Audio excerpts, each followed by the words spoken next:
Sama saya Friska Clarissa. Banjir masih merendam Tol Sudiatmo arah Jakarta menuju Bandara Soekarno-Hatta setinggi 31 cm hingga Rabu petang. Terpantau antrean kendaraan sepanjang 1 km untuk melewati titik banjir. Curah hujan tinggi mengguyur Jakarta menyebabkan beberapa titik lokasi banjir termasuk di ruas Tol Sudiatmo, kilometer 31 menuju Bandara Soekarno-Hatta. Banjir menyebabkan antrean kendaraan sepanjang lebih dari 1 km.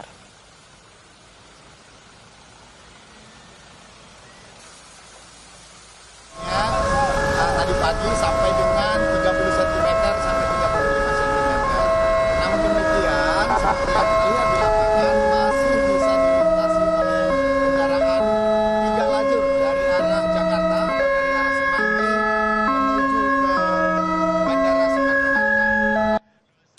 Mengutip data dari Badan Penanggulangan Bencana Daerah, banjir merendam wilayah Jakarta. Salah satunya di Jakarta Utara, ada di Kecamatan Koja, Penjaringan, Kelapa Gading, Cilincing, dan Tanjung Priok. Sementara di Jakarta Pusat, saudara, titik lokasi banjir ada di Kecamatan Gambir. Lalu berikutnya di Jakarta Barat, titik lokasi banjir yang harus diwaspadai ada di Kecamatan Cengkareng, Kecamatan Kembangan, dan Kecamatan Kebonjeruk. BMKG juga memprediksi curah hujan lebat akan melanda seluruh wilayah Jakarta pada 28 Januari hingga 3 Februari 2025. BMKG memperkirakan potensi cuaca ekstrim angin kencang pada 29 Januari 2025 di berbagai wilayah, termasuk Aceh, Jakarta, Jawa Barat, hingga Sulawesi Selatan. Lalu potensi angin kencang pada 30 Januari akan melanda wilayah Jawa Barat, Jawa Tengah, Jawa Timur hingga Sulawesi Tenggara.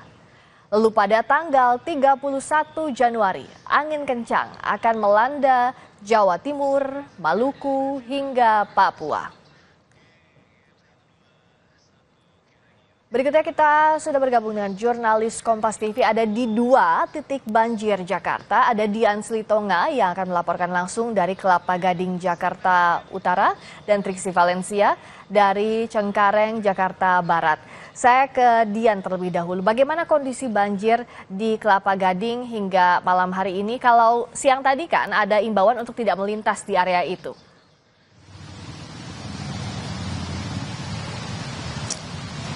Ya, ini banjir masih menggenangi Jalan Raya Boulevard Kelapa Gading, Friska, sampai dengan malam hari ini. Tapi tentu saja ketinggian airnya sudah jauh lebih surut. Kalau kami perkirakan ini maksimal mungkin hanya sekitar 10 cm saja ketinggian airnya. Nah, betul seperti yang Anda katakan, kalau pagi tadi kendaraan pribadi roda 4 maupun juga kendaraan roda 2 tidak diperbolehkan untuk melintas di Jalan Raya Boulevard karena dikhawatirkan nanti akan terjadi kemacetan atau antrian panjang akibat mesin kendaraan yang mati karena terendam air yang tadi pagi hingga siang ketinggiannya ini lebih dari 30 cm.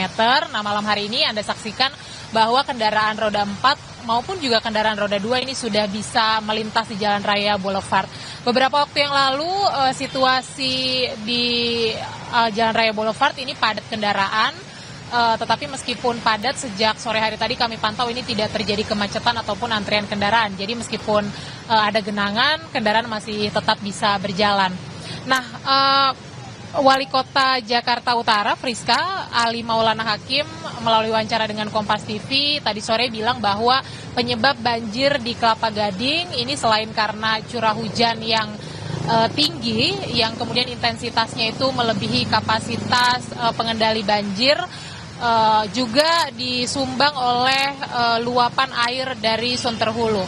Nah, sehingga tadi sore kami pantau ini petugas dari Sudin SDA Jakarta Utara sudah bekerja untuk melakukan penyedotan air meskipun sampai dengan sekarang genangan airnya belum surut seluruhnya. Friska. Terima kasih Dian. Berikutnya kita bergeser ke Cengkareng, Jakarta Barat bersama Triksi. Bagaimana kalau di Cengkareng? Apakah masih ada warga yang berada di rumah mereka dan apa Anda berada di perahu untuk memantau evakuasi warga atau seperti apa? Ceritakan Triksi.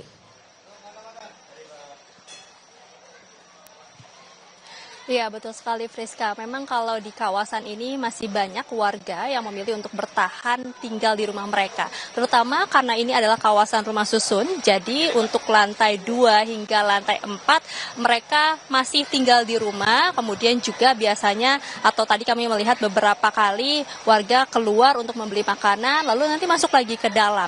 Nah, kalau saat ini betul sekali Friska, saya sedang melihat seperti apa proses evakuasi.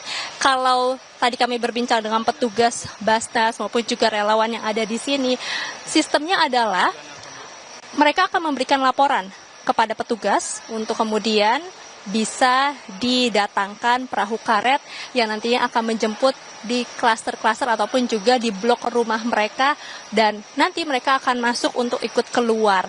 Karena memang kalau melihat situasi dan kondisinya, Friska, sekalipun sebenarnya banyak warga yang sudah menyetok makanan ataupun juga minuman di dalam rumah mereka yang memilih untuk tetap bertahan, tapi sebenarnya terkait dengan aliran listrik maupun juga air, ini sebenarnya tidak bisa, tidak ada begitu ya, karena melihat bagaimana banjirnya cukup masih tinggi, yakni di sekitar 100 hingga 120 cm ya kami melihat masih.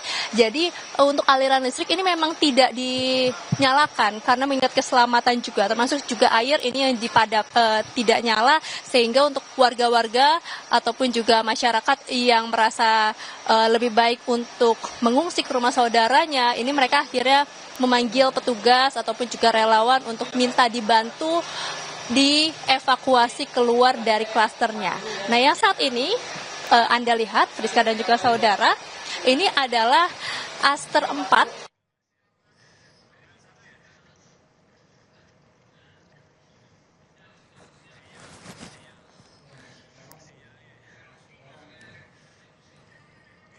Baik, itu tadi laporan dari Triksi Valencia di Cengkareng. Masih ketinggian banjir masih cukup tinggi sehingga warga juga ada yang dipindahkan dari rumahnya, sambil juga petugas masih menyisir mana saja warga yang masih membutuhkan bantuan. Dan sebelumnya juga ada Dian Silitonga dari Kelapa Gading, Jakarta Utara. Terima kasih kawan-kawan. Berikutnya saudara, untuk mengetahui titik Jakarta mana saja yang terdampak banjir, kita telah terhubung dengan Kapusdatin BPBD DKI Jakarta, M. Yohan. Selamat malam Pak Yohan. Malam Mbak Friska. Tadi kita sama-sama melihat ada pantauan terkini titik banjir di sejumlah daerah, tapi kalau sampai malam ini, kalau dari datanya BPBD, ada berapa banyak wilayah yang terpantau masih banjir? Sampai dengan pukul 18.00 ini terpantau masih ada 36 RT dan 10 ruas jalan yang tergenang ya. Dan 34 RT itu lokasinya semua berada di wilayah Jakarta Barat. Ada 2 RT lagi di wilayah Jakarta Utara, itu di Kelurahan Rorotan. Di Kelurahan Rorotan itu lebih karena rob ya, bukan banjir karena curah hujan tinggi. Ya. Nah, kalau kita melihat situasi yang terjadi di Januari ini, di akhir Januari ini, jika dibandingkan dengan 5 tahun yang lalu ya, kan hari ini curah hujannya sekitar 368 mm per hari. Nah, 5 tahun yang lalu di awal tahun 2020 atau di bulan Januari itu curah hujannya 377 mm per hari ya, kira-kira mirip-mirip ya, jumlahnya. 5 tahun lalu di Jakarta ketika curah hujan yang sama dihadapi, itu ada 390 RW yang terdampak. Itu 5 tahun yang lalu. Okay. Sementara hasil analisa kami untuk saat ini ada 29 RW yang terdampak ya, pada saat ini gitu. Jadi 5 tahun lalu sama sekarang itu jauh sekali. Berarti sudah banyak yang sudah kami perbuat di Pemprov daerah khusus Jakarta ya. Karena cukup signifikan jumlahnya dari 390 RW, sekarang hanya 29 RW yang terdampak ya. Itu apa artinya? Banyak yang sudah kami lakukan. Jadi banjir itu bisa diselesaikan dengan 2 cara, yaitu struktural dan non-struktural. Kalau secara struktural berarti koordinasi dan kolaborasi kami di Pemprov DKI selama 5 tahun ini semakin membaik ya, koordinasi antar OPD. Kami sudah tidak memiliki lagi yang namanya ekosektoral. Ketika terjadi genangan atau banjir ini Ya. semua bahu membahu dari kemarin ya. Kami sudah merasakan sekali ini. Untuk data-data kami didukung oleh BMKG untuk perkiraan cuacanya, sehingga semenjak pukul 3 sore kemarin kami sudah bisa merilis melalui alat disaster warning system yang kami punya atau DWS ya. DWS itu alat yang memberitahukan informasi dini kemungkinan terjadinya potensi genangan Itu ya. terhubungnya Ini kemana, Pak? Memberikan seperti informasinya? POA. Informasinya diberikan ke mana saja? Lewat mana ke warga? Ya, ini ada di alat-alat ini tersebar di sepanjang sungai yang ada di bantaran kali sungai yang ada di Jakarta ya. Dan sejak pukul 3 sore ini sudah diinformasikan kepada warga yang ada di bantaran kali agar segera bersiap karena dalam beberapa jam ke depan air ini akan sampai ke wilayahnya ya. Jadi kira-kira Oke. seperti itu. Dan kami juga menginformasikan sejak kemarin itu melalui media sosial ya, potensi terjadinya genangan atau banjir seperti yang terjadi saat ini ya. Sambil kami juga bersiap-siap mengerahkan 267 personil yang tersebar di 267 kelurahan di Jakarta itu untuk bersiap siaga dan berkoordinasi dengan aparatur wilayah. Oke, Pak Yaitu- Yohan, salah satunya kalau tadi kita lihat ya laporan yang di Cengkareng, itu kan masih ada warga yang sudah disediakan juga perahu karetnya untuk evakuasi. Nah, bagaimana Betul, ya. di daerah mana saja yang masih membutuhkan warga dievakuasi dengan perahu karet yang tingginya masih belum turun hingga malam hari ini, dan apa antisipasinya? Ini wilayahnya di Jakarta Barat ya, terutama gitu. Kemudian selain itu juga selain perahu karet, kami juga menyediakan yang namanya perahu PE. Perahu PE itu lebih kuat, lebih kokoh, tapi dimensinya lebih kecil. Jadi bisa membantu mengevakuasi warga ke gang-gang yang lebih kecil dan lebih sempit ya. Itu cukup efektif. Di situasi terkini kami memang sengaja meninggalkan perahu-perahu ini, baik perahu karet maupun perahu PE itu di kelurahan-kelurahan, sehingga ketika terjadi genangan ini bisa dengan mudahnya kita gunakan ya untuk membantu pergerakan warga. Kemudian selain sosialisasi tersebut, kami juga jauh-jauh hari memang sudah melatih PPSU untuk membantu mendirikan tenda untuk posko pengungsian apabila Oke. dibutuhkan. Namun sejauh ini kita lihat di lapangan, karena memang di beberapa lokasi itu pengungsinya banyak yang sudah kembali ke tempat tinggal masing-masing, sehingga posko itu atau tenda itu tidak perlu didirikan ya. Oke, tapi Jadi kalau ada- untuk posko tadi yang tenda pengungsian di mana saja yang diantisipasi kalaupun warga membutuhkan? Ya, jadi kita sudah memiliki yang namanya Pergub Kontingensi Bencana nomor 13 tahun 2021. Itu ada 25 kelurahan yang memang terindikasi rawan genangan ya. Jadi kami siap-siagakan di situ, kita siap-siagakan tenda, kita siap-siagakan dapur umum dan lain-lain. Termasuk kita latih juga personil-personil di kelurahan ya, apabila terjadi kedaruratan bisa segera bergerak gitu. Ya. Dan ini sudah terlihat di situasi sekarang. Mungkin bisa dilihat di manapun ini petugas BPBD ini ada ya. Dan juga kita nggak hanya sendiri, karena mengatasi bencana tidak bisa sendiri. Ya. Kami tentunya berkoordinasi terus dengan Dinas Sumber Daya Air. Baik. Ya.